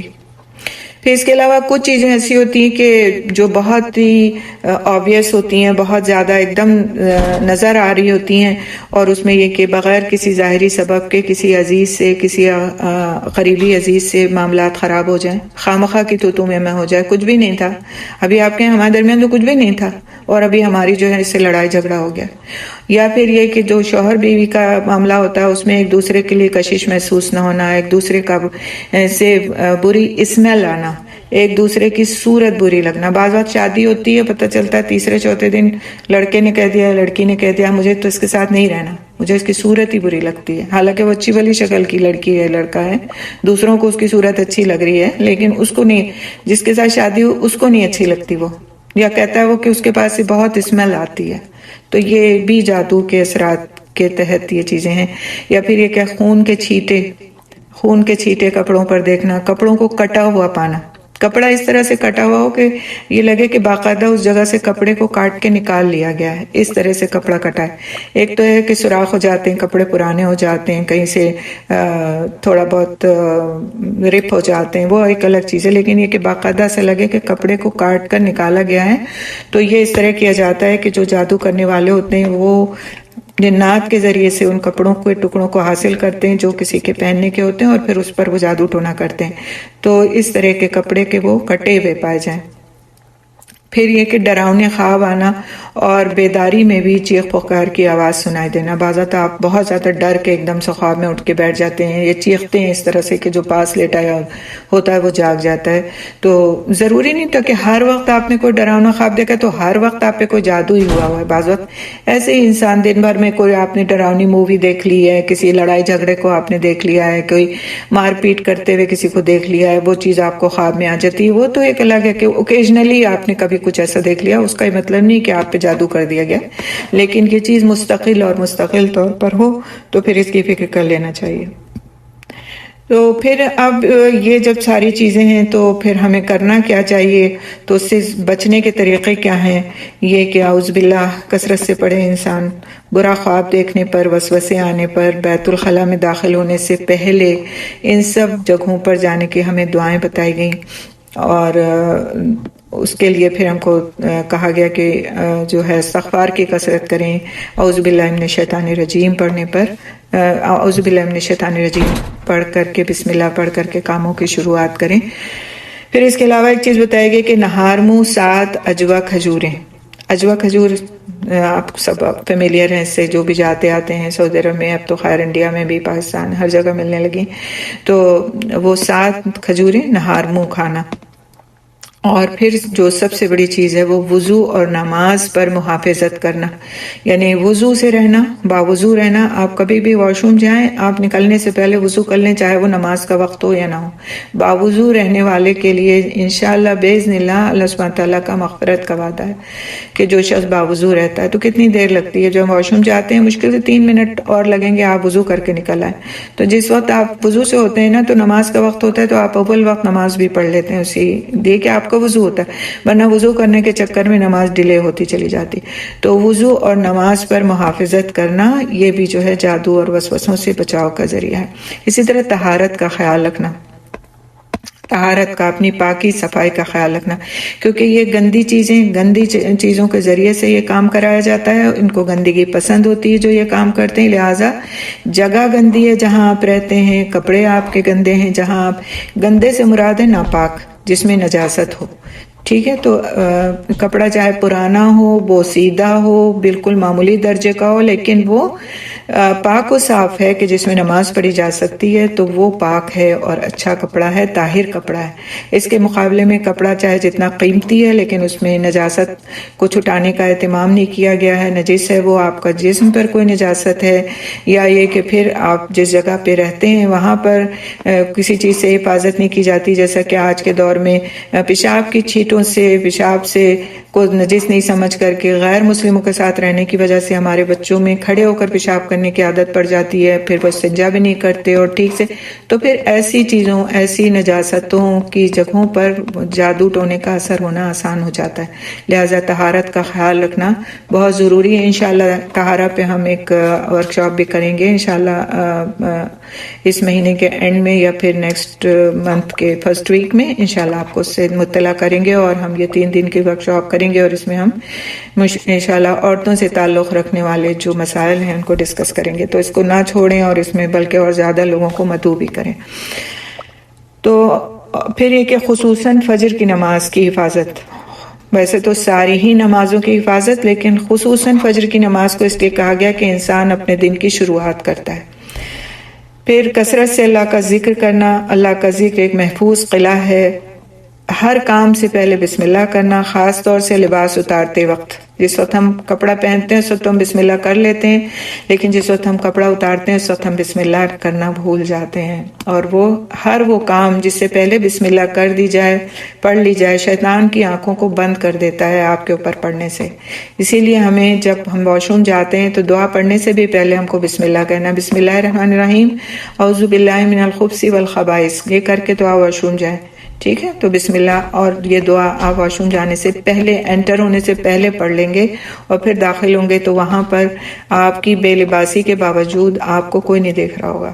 اسی طرح سے جب کپڑا ہم اتارتے ہیں تو ہمارا جسم بے لباس ہوتا ہے، 1 منٹ کے لیے صحیح ہم دوسرا کپڑا پہنتے ہیں لیکن تھوڑی دیر کے لیے تو بے لباس ہوتے ہیں، تو اس وقت بھی بسم اللہ الرحمن الرحیم پڑھ کر کے تو کپڑا اتاریں، اور ہر کام سے پہلے اس طرح سے بسم اللہ پڑھنا۔ صبح شام کے اذکار کی پابندی، سونے جاگنے کے اذکار کی پابندی، داہنے ہاتھ سے کھانا پینا۔ انسان جب اگر بائیں ہاتھ سے پیتا، اکثر کھاتے تو ہم دائیں ہاتھ سے، لیکن گلاس بعض وقت بائیں ہاتھ سے پکڑ لے رہتے ہوتے ہیں، یا ہم اگر دائیں ہاتھ سے کوئی سینڈوچ کھا رہے ہیں تو کپ چائے کا ہمارے بائیں ہاتھ میں ہوتا ہے۔ کسی قیمت پر بائیں ہاتھ کو کھانے میں شامل نہیں کرنا ہے، ہر حال میں، الا یہ کہ کسی کا دائنا ہاتھ ہو ہی نہ، وہ بات الگ ہے، ورنہ داہنے ہاتھ سے کھانا ہر حال میں ضروری ہے، اور بچوں کو اس کی عادت شروعات سے ڈالنا چاہیے۔ بہت سے بچے لیفٹی ہوتے ہیں، لکھتے ہیں الٹے ہاتھ سے، لیکن ان کو کھانے کی عادت داہنے ہاتھ سے ڈالنی چاہیے، بہت ضروری ہے۔ پھر اسی طرح مغرب کے وقت باہر نہ نکلنا، جب دونوں وقت مل رہے ہوتے ہیں اس وقت شیاطین جو ہیں وہ پھیل جاتے ہیں، لہٰذا اس وقت کے لیے منع کیا گیا کہ اس وقت آپ باہر نہ نکلیں، حتیٰ کہ گھروں میں اگر ہیں تو گھروں کی کھڑکیاں بند کر دینا، پردے ڈال دینا، یہ بھی اگر کر لیں تو بہت بہتر ہے۔ وہ وقت گزر جائے جو 1 آدھے گھنٹے کا وقت ہوتا ہے، اور مغرب ہو جائے اور پھر اندھیرا پھیل جائے، اس کے بعد آدمی نکلے کوئی حرج نہیں، لیکن وہ عین مغرب کا جو وقت ہوتا ہے، مغرب سے 15 منٹ پہلے کا اور پھر مغرب کے 15 منٹ بعد کا، آلموسٹ 1 گھنٹے کا جو یہ وقت ہے، اس میں احتیاط بہت لازم ہے۔ اسپیشلی بچیاں اپنے گھروں کی چھتوں پر، بعض وقت اس وقت پہ ٹھنڈا وقت ہوتا ہے، ٹہل رہی ہوتی ہیں، بال کھلے ہوتے ہیں، سر کھلے ہوتے ہیں، اور پھر بعد میں ان کو شکایات پیدا ہوتی ہیں کہ ہمارے ساتھ یہ ہو رہا ہے اور وہ ہو رہا ہے، تو لہٰذا احتیاط کی ضرورت ہے۔ اور جادو ہو جانے پر جو علاج ہے وہ یہی ہے کہ معوذتین، اگر آپ کو پتہ چل گیا کہ آپ پہ جادو ہے، ہوا ہے یا کچھ ہے، تو پھر سورہ فلق اور ناس تو ویسے پہلے بھی پڑھنا چاہیے، ہر دن پڑھنا چاہیے، بلکہ اگر کوئی ہر نماز کے بعد پڑھ لیتا ہے تو بہت ہی اچھا ہے کہ وہ ہر نماز کے بعد پڑھ لیتا ہے، ورنہ یہ کہ فجر اور عصر کے بعد تو ضرور سے پڑھ لینا چاہیے۔ معوذتین اور اذکار کی، سونے جاگنے کے اذکار کی پابندی میں نے آپ کو بتائی۔ تو اللہ سبحانہ تعالیٰ فضل کرنے والا ہے۔ اور اس کے علاوہ رقیہ، دیکھیں رقیہ کا مطلب ہے دم، ٹھیک ہے؟ تو ہم جو بات کہتے ہیں رقیہ پڑھنا، تو وہ ہے رقیہ شرعیہ، اس کا پورا نام ہے کیا؟ رقیہ شرعیہ۔ تو رقیہ شرعیہ وہ ہوتا ہے جو شریعت کی روح سے، یعنی اسلام کی روح سے جو آیات ہم کو حفاظت کے طور پر پڑھنے کے لیے بتائی گئیں، جو قرآن میں موجود ہیں، جن کا ایک پورا بنچ ہے کہ جو پڑھا جائے، اور اس کے سب سے اچھا رقیہ جو دوسرے سے کروایا جائے وہ بھی کروایا جا سکتا ہے، دوسرے سے دم کرانا بھی جائز ہے جو اس کام میں، اپنے کام میں ماہر ہو، لیکن اس کے علاوہ انسان خود بھی سب سے بہتر رقیہ اس کو کہا گیا کہ جو انسان خود پڑھے اور اپنے اوپر دم کرے. وہ خود پڑھ کے اپنے ہاتھوں پر دم کرے اور پھر وہ ہاتھ پورے اپنے جسم پر پھیر لے. اس کو وہ پانی پر دم کر کے وہ پانی بھی پی سکتا ہے, دوسرے کو بھی دے سکتا ہے پینے کے لیے. اس کو پانی پر دم کر کے اسپرے میں ڈال کر کے گھر میں بھی اس کو چھڑکا جا سکتا ہے. اگر آپ کو گھر میں کسی کونے میں کسی جگہ پر کسی کمرے میں کوئی ڈر لگتا ہے, پڑھیں اور جا کر کے اس کا اسپرے کر دیں اس کمرے کے اندر, ان چیزوں پر اسپرے کرتے ہیں. بعض وقت کپڑوں میں ہوتا ہے, ہلکا سا بھیگے نہ, بس ایک ہلکا سا اسپرے آپ الماریوں کے اندر بھی کر سکتے ہیں. تو اس میں کوئی حرج کی بات نہیں. تو یہ پورا بنچ ہے. میں انشاءاللہ تعالیٰ کون سی آیات ہیں, آپ اگر انٹرنیٹ پہ بھی جائیں گے رقیہ شرعیہ کر کے آپ ڈالیں گے تو وہ آیات آپ کے سامنے آ جاتی ہیں جو اس رقیہ میں پڑھی جاتی ہیں. قرآن کے مختلف پاروں اور مختلف صورتوں کی مختلف آیات ہیں. اب آپ کہیں گے کہ قرآن تو پورے کا پورا ہی شفا ہے. یقیناً قرآن پورے کا پورا ہی شفا ہے, لیکن کچھ آیات کو کیوں اس کے لیے سلیکٹ کیا گیا, کچھ آیات کو خاص طور سے پڑھنے کے لیے کیوں کہا گیا؟ تو اس کی مثال بالکل ایسے ہی ہے کہ جیسے آپ فارمیسی میں جائیں تو ساری ہی دوائیں ایسی ہوتی ہیں جو شفا کے لیے رکھی ہوتی ہیں نا, مریضوں کو دینے کے لیے کہ وہ کیور ہو جائیں, ساری دوائیں. لیکن آپ ساری دوائیں نہیں خرید کے لاتے, آپ وہ دوائیں لے کر کے آتے ہیں جن دواؤں کی اس وقت پہ آپ کو ضرورت ہوتی ہے. تو بالکل اسی طرح سے ہم کو کچھ آیات کا ایک بنچ بتایا گیا کہ یہ آیات آپ پڑھیں اور انشاءاللہ تعالیٰ اس سے آپ کو شفا یابی ہوگی. اسی طرح سے جو ہے فضول کاموں سے اپنے آپ کو بچانا. فضول کے کام, جب انسان فضول کام کرتا ہے تو بالکل غافل ہو جاتا ہے, اور غفلت والی زندگی, جہاں انسان غافل ہوا وہاں پر اس پہ ان چیزوں کے اثرات ہوتے ہیں. اسی لیے بہت زیادہ ایکسٹریملی قہقہا مار کر ہنسنے سے ہم کو روکا گیا, بہت زیادہ شدت سے رونے کو روکا گیا. یعنی کہ جب ایموشنز کی بہت بہتات ہوتی ہے اس وقت یہ چیزیں جو خراب قسم کے جن ہوتے ہیں ان سے جادوگروں کو اپنے لیے کام لینا آسان ہو جاتا ہے اور وہ ان کے اوپر حاوی ہو جاتے ہیں. آپ سوچیں, آپ دیکھیں کہ جس وقت آپ بہت زور سے ہنس رہے ہوتے ہیں تو آپ کی مینٹل کنڈیشن کیا ہوتی ہے؟ آپ بالکل ایک ایسے اس میں ہوتے ہیں کہ بس صرف آپ ہیں اس دنیا میں اور کوئی نہیں ہے, اور آپ کی خوشیاں ہیں اور آپ ہیں. اسی طرح جب آپ بہت رو رہے ہوتے ہیں تو آپ کو لگتا ہے آپ سے زیادہ بیچارہ کوئی بھی نہیں ہے, اور اس وقت آ کے آپ سے کوئی بات کہتا ہے تو آپ کو لگتا ہے بالکل یہ بات ہی صحیح کہہ رہا ہے, بالکل میری کنڈیشن ایسی کہ مجھے اس کی بات مان لینی چاہیے. تو ایک طرح سے ایموشنلی انسان ایسے وقتوں میں ویک ہوتا ہے, یا پھر بہت زیادہ جب غصہ آتا ہے انسان کو اس وقت بھی ایموشنلی بہت ویک ہوتا ہے اور اس پر قابو پانا آسان ہوتا ہے. اس لیے ان باتوں سے منع کیا گیا کہ آپ بہت قہقہہ مار کر نہ ہنسیں, بہت زیادہ اپنے آپ کو ایک دم, بازت تو آ جاتا ہے رونا, لیکن اس کنڈیشن میں اپنے آپ کو رہنے مت دیں کہ آپ بس روئے جا رہے ہیں. پڑھیں اس وقت, اپنے اوپر دم کریں اپنے اوپر کہ آخر کیوں ہو رہا ہے میرے ساتھ. تو اور اس کے علاوہ جو بات بتائی گئی وہ یہ کہ ہم کو بہت زیادہ استغفار کرنے کی ضرورت ہے. جب اس طرح کی کنڈیشنز آنے لگے ہمارے پر تو غور و فکر تو کرنا ہے, اپنی چیزوں کو خود محسوس کرنا ہے, بجائے اس کے جا کے ہم سب کو بتاتے جائیں میرے اوپر یہ ہو رہا ہے, میرے ساتھ ایسے ہو رہا ہے, لگتا ہے میرے اوپر کسی نے جادو کر دیا ہے, لگتا ہے یہ, لگتا ہے وہ. نہیں, ایزمپشن نہیں, بلکہ خود اپنی کنڈیشنز کو سمجھنے کے بعد اپنا علاج کریں, اپنا علاج خود کریں, دوسروں کو پریشان نہیں کریں. کہ آج ہم بہت ساری بچیاں ہمارے کلاس میں انہوں نے سن لیا اور کل جا کے ہم ماؤں کو کہیں کہ ہم آپ پر کسی نے جادو کر دیا ہے تو ہمیں آج یہ ہو رہا ہے, آج وہ ہو رہا ہے, آج وہ ہو رہا ہے. نہیں, اپنے آپ کو خود ازیوم دیکھیں کہ ہمارے ساتھ کیا ہو رہا ہے, اور ہمیں اس کا علاج یہ بتایا گیا تو ہم اپنا علاج خود کرنا ہے. اور اس علاج کے بعد بھی اگر وہ چیزیں کنڈیشنز باقی رہتی ہیں تو ٹھیک ہے, ضرور اس کو ڈسکس کریں, لیکن اس شخص سے ڈسکس کریں کہ جو کہ واقعی آپ کے علاج میں انٹرسٹ رکھتا ہو, آپ کے ساتھ مخلص ہو. بچیوں کے لیے ماؤں سے بڑھ کر کے کوئی مخلص نہیں ہو سکتا. یہ بات میں 100% آج ساری بچیوں سے کہوں گی کہ ماؤں سے بڑھ کر آپ کا مخلص کوئی نہیں ہو سکتا, چاہے آپ کی کوئی فرینڈ کتنا بھی دعویٰ کیوں نہ کر لے کہ میں آپ کے ساتھ مخلص ہوں. آپ فلانی بات جا کے اپنی امی کو مت بتائیے گا, میں آپ کو بتا رہی ہوں, ہرگز نہیں, کسی قیمت پر نہیں. دنیا میں ایسا ممکن ہی نہیں. جو رتبہ اللہ سبحانہ تعالیٰ نے ماں کو دے دیا وہ ماں کا رتبہ ہے, اور اس کو ہمیں سمجھنا چاہیے, اور اس اخلاص کا کوئی بدل ہے ہی نہیں دنیا میں. لہٰذا کوئی بھی بات ان یوزول آپ کو محسوس ہوتی ہے تو سب سے پہلے ماں ہے جسے آپ کو کہنا ہے, بجائے ادھر ادھر دیکھنے کے, ادھر ادھر الٹی پلٹی کتابیں پڑھنے کے, ویب سائٹس پہ جانے کے. آپ اور گمراہ ہو کے رہ جائیں گے. تو الحمدللہ میں نے آج آپ کا وقت تھوڑا زیادہ لیا ہے, بیچ میں تھوڑی ڈسٹربنس بھی ہو گئی تھی, اور یہ موضوع بھی ایسا تھا, اور یہ آیت بھی کہ اس میں بہت ساری چیزیں ہمارے سمجھنے کی تھیں، بہت سارے آپ کو سوالوں کے جواب مل گئے ہوں گے، اور انشاءاللہ میں آپ کو 15 منٹ اور دوں گی کہ آپ جو ہے نا اپنے سوالات کر لیں۔ اس کے باوجود بھی آپ کے دل میں کوئی خواہش رہ جاتی ہے کہ میرا سوال نہیں ہو پایا، اس کا جواب نہیں مل پایا، تو آپ مجھے وائس نوٹ چھوڑ دیں، میں آپ کو انشاءاللہ جتنا کر سکتی ہوں ضرور جواب دوں گی، ٹھیک ہے؟ یہیں پر ہم ختم کرتے ہیں۔ سبحان اللہ بحمدہ، سبحانک اللہم بحمدک، نشہد ان لا الہ الا انت، نستغفرک نستغفرک نستغفرک نتوب الیک۔ آپ لوگ زوم پہ میں سوال لے لیتی ہوں، پھر آپ لوگوں کے انشاءاللہ، اور آپ لوگ کو بھی ان کے جو سوال ہیں اور جو جواب ہیں اس کی آواز آئے گی، تو اس سے بھی آپ لوگوں کو بھی فائدہ ہوگا اور انشاءاللہ تعالیٰ ان لوگوں کو بھی ہوگا، ٹھیک ہے؟ چلیے زوم والے لوگ آپ لوگ ہینڈ ریز کریے آپ کے جو بھی سوال ہیں۔ جی جی، سمینہ مائک اوپن کیجیے۔ وعلیکم السلام ورحمۃ اللہ وبرکاتہ۔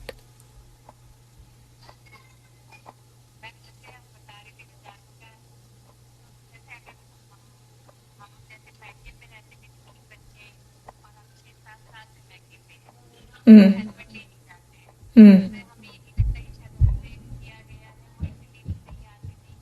ہوں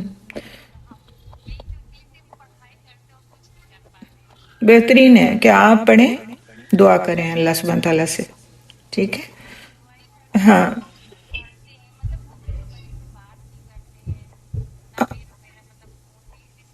ہاں، اس طرح کے حالات اور چیزوں سے بہت ساری خواتین گزرتی ہیں۔ اس میں سب سے بہتر صورت یہ ہے کہ استغفار کرنا، اپنے لیے دعا کرنا، تہجد میں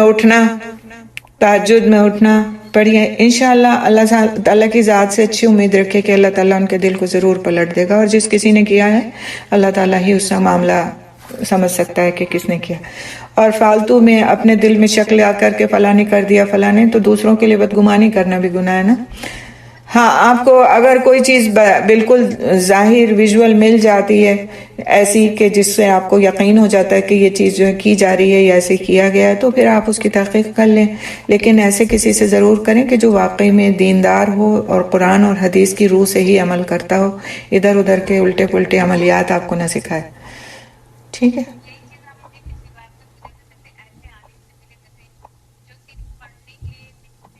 جی، آپ ایسے کوئی عالم ہیں جو پڑھنے کے لیے آپ کو بتاتے ہیں، جو آپ کو پڑھنے کے لیے بتاتے ہیں؟ ٹھیک ہے۔ ہوں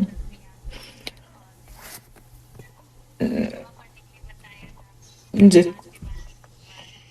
ٹھیک ہے، لیکن اب 3000 بار ایک تسبیح کو سجدے میں پڑھنا تو انسان کے لیے ممکن نہیں ہے نا، مشکل ہے، تو ہاں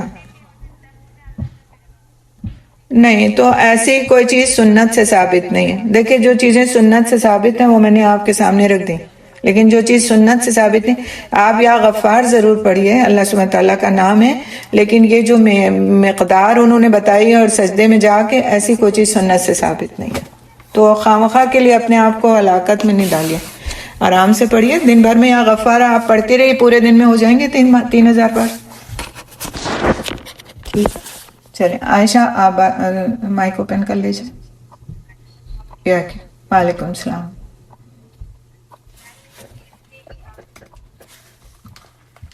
جی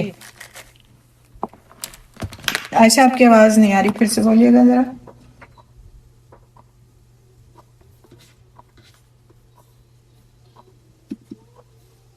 سوری عائشہ، کلوز کریے آپ۔ عائشہ آپ کی آواز پھر سے بول دیجیے، میرا اسپیکر ذرا گڑبڑ ہو گیا تھا بیچ میں۔ ہلو جی جی اب آ رہی ہے آ رہی میم؟ جی ہاں بالکل۔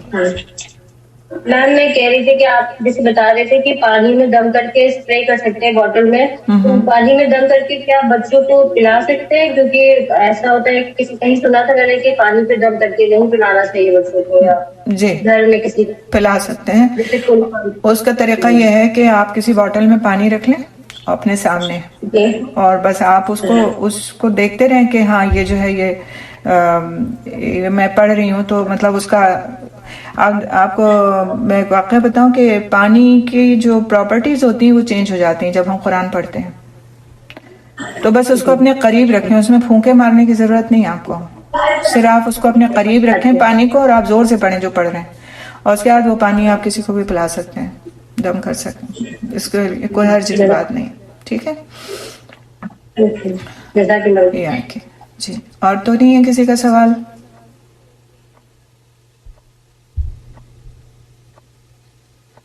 ٹھیک ہے، انشاءاللہ تعالی. اب ہم اپنی دوسری بہنوں کو لے لیتے ہیں جو بھی انتظار کر رہی ہیں آپ لوگوں سے. پھر جزاک اللہ خیرن کثیرہ، بہت اچھا ماشاءاللہ آپ نے سمجھایا. اللہ تعالیٰ ہم سب کو اس پہ عمل کرنے کی توفیق دے، کیونکہ ہر آدمی کسی نہ کسی طریقے سے اس چیز سے متاثر ہے، جی چاہے وہ نظر بد کی فارم میں ہو، چاہے وہ جادو کی اس میں ہو.